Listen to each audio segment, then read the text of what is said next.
Est-ce que j'ai vraiment besoin d'en dire plus pour vous hyper?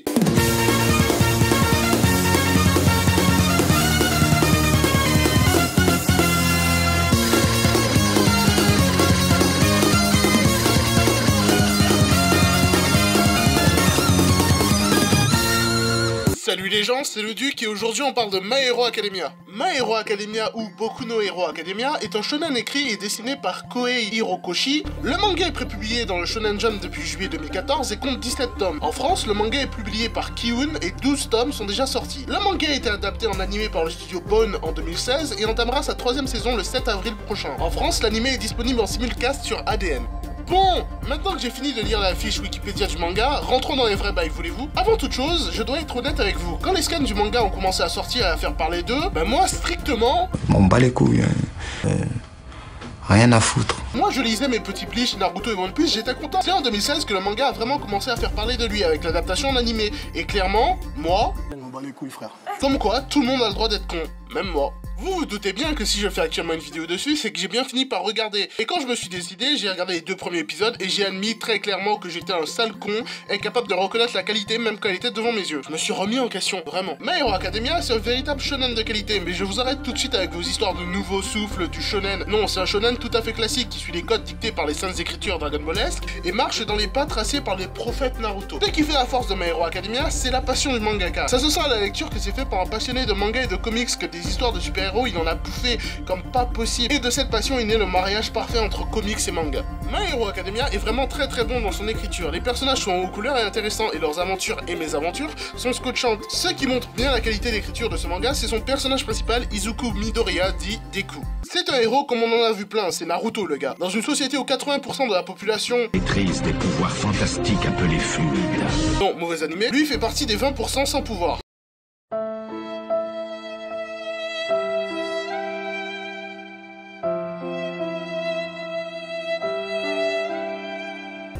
Mais il rêve de devenir un héros, et c'est en rencontrant son modèle et futur mentor, All Might, le plus grand des héros, qu'il tentera de réaliser son rêve, une histoire en somme déjà vue. Alors oui, Izuku est classique, mais il n'en reste pas moins intéressant. Contrairement à plusieurs héros de shonen, son but c'est pas la bagarre, c'est sauver des gens. Il est profondément quelqu'un de bien et représente un peu l'idéal des héros. Mais il est pas parfait, il est craintif et pleurnichard et il me fait assez penser à Spider-Man. Mais son côté gentillet ne l'empêche pas d'en découdre, il est prêt à tout pour devenir le meilleur, quitte à se briser tous les membres s'il le faut. Il incarne la philosophie de son manga à merveille, au-delà des limites, plus ultra. À de nombreuses reprises, il ira plus loin que ce qu'il peut faire, dépassant ses limites toujours un peu plus, et forçant le respect des autres personnages et du lecteur à force de poignées et d'efforts. Izuku n'est pas un beau parleur qui crie partout « Je serai le prochain empereur mage ». Non, lui il agit, il sauve des gens et s'entraîne dur pour réaliser son rêve. Izuku est la plus grande force du manga, mais les autres personnages ne sont pas en reste. En effet, le casting de personnages présents dans le manga est très rempli. Entre les élèves, les profs et les héros pros, on sait plus trop où donner la tête. Mais ce qui est bien, c'est qu'ils ne sont pas trop laissés en arrière-plan. Certains, comme ces 2 rivaux dans la classe, sont particulièrement présents et bien développés. Oui, même Bakugo. Surtout lui, je dirais. Et si vous n'êtes pas d'accord avec moi, attendez la saison 3 et vous verrez. Ensuite, les autres élèves de la classe sont tous au moment où ils seront sur les feux des projecteurs. Que ce soit face à des adversaires coriaces ou des examens ou festivals plus récemment. Les personnages sont appréciables. Tu trouveras forcément ton préféré dans tous ceux qui te sont présentés et il aura son heure de gloire.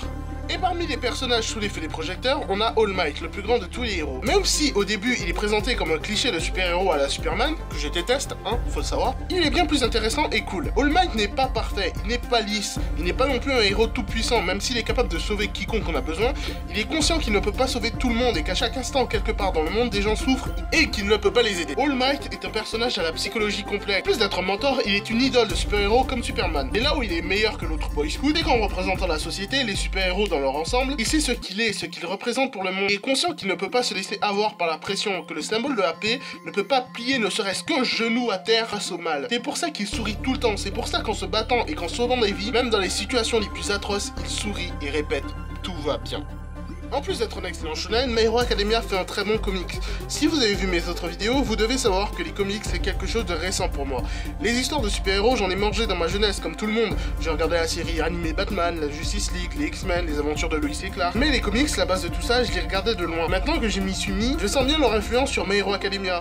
Les thèmes de l'héroïsme, tel qu'il est traité dans le manga, découlent d'années de travail sur des comics. Midoriya est tellement proche de Spider-Man dans tellement de points, même de personnages un peu plus gris comme Batman. En plus, dans l'ambiance même du manga, manga, on ressent le côté comics. Les illustrations au début de chapitre ressemblent à des couvertures de comics et les tomes ont des titres. Dans la structure même du manga, on enchaîne les arcs où les personnages sont à l'école, donc ils font des stages, des examens ou des festivals, et les arcs où ils sont attaqués par des vilains. Et dans les arcs où ils sont attaqués par des vilains, on ressent énormément l'influence des comics, notamment avec l'arc Stain, qui parle de vengeance et d'héroïsme, et plus récemment avec l'arc des préceptes de la mort, qui concrètement pourrait être un arc de Batman.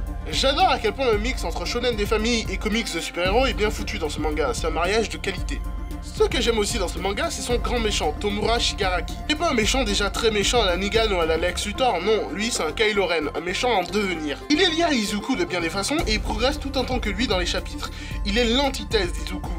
Et plus ces deux personnages grandissent et évoluent, plus tu sens que leur affrontement est inévitable et sera grandiose. Voir en grand méchant dans son œuvre un personnage comme Shigaraki, qui n'est pas du tout impressionnant dans les premiers tomes, est quelque chose d'assez original. Mais la faire évoluer en parallèle du personnage principal le rend de plus en plus impressionnant, surtout qu'on sait d'où il vient. En bref, My Hero Academia c'est excellent, l'histoire est bien, le dessin est beau, le combat cool, l'animé est de qualité et visiblement fait par des passionnés qui ne courent pas après le fric. Pas comme d'autres, je ne dirai pas qui, où les mecs de Black Clover vont se fâcher. My Hero Academia succédera à Naruto et je l'espère profondément. Parce que déjà la fin de Naruto m'a déçu, et si tu me parles de Boruto je te mets une droite. Pour l'instant, My Hero Academia fait un sans faute, et j'espère qu'il continuera longtemps comme ça. Cette vidéo touche à sa fin, j'espère qu'elle t'aura plu et qu'en plus j'étais hypé pour la saison 3. Moi je te laisse, je vais enfiler mon costume et aller combattre le mal. Allez, salut! Naruto n'a pas besoin de successeur, hein, faut le savoir, hein. La fin était très bien, hein, déjà, et en plus Boruto a repris le flambeau, hein, c'est pas moi qui le dis, c'est marqué dans mon livre. Et Vicomte, je ne t'avais pas déjà tué? Juste un clone, Duc, juste un clone. Bah parfait, je vais pouvoir te retuer, tiens.